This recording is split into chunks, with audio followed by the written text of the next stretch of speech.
చిత్తశుద్ధిగా నీకు సేవ చేసెదగాని పుడమిలో జనుల మెప్పులకు గాదు. జన్మ పావనతకై స్మరణ చేసెదగాని సాటి వారిలో ప్రతిష్టలకు గాదు.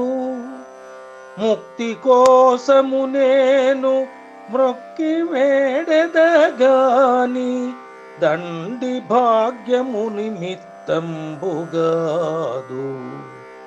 నిన్ను బొగడ విద్య నేర్చితినే గాని కుక్షి నిండెడు కూటి కొరకుగాదు. పారమార్థికమునకు నే పాటు పడితి కీర్తికి నపేక్ష పడలేదు కృష్ణవర్ణ.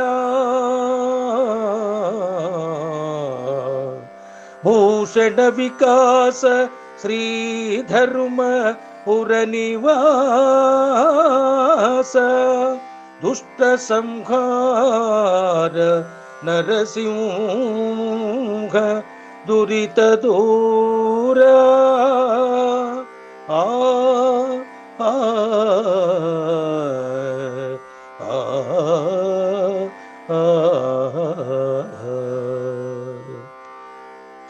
భావం: ఓ నరసింహ, నీకు చిత్తశుద్ధితో నేను సేవ చేస్తాను. అంతేకాని భూమిపై ఉన్న ప్రజల మెప్పు కోసం మాత్రం కాదు. ఈ జన్మ పవిత్రం కావడానికి నిన్ను స్మరిస్తాను. అంతే తప్ప సాటివారిలో గొప్పల కోసం కాదు. కేవలం ముక్తి కోసం నీకు నమస్కరించి ప్రార్థిస్తాను. అంతే తప్ప గొప్ప భాగ్యం కోసం మాత్రం కాదు. నిన్ను ప్రశంసించడానికి నేను విద్యను నేర్చాను. అంతే తప్ప కడుపు నింపుకోవడానికి మాత్రం కాదు. నేను పరమార్థం కోసం పాటుపడ్డాను.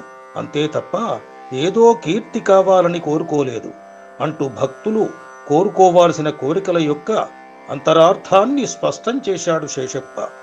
ప్రతి వాక్యం పరిశీలిస్తే దైవాన్ని ఎందుకు ప్రార్థించాలో అర్థమవుతుంది. నిజమైన భక్తి తత్వం ఏమిటో స్పష్టంగా తెలుస్తుంది.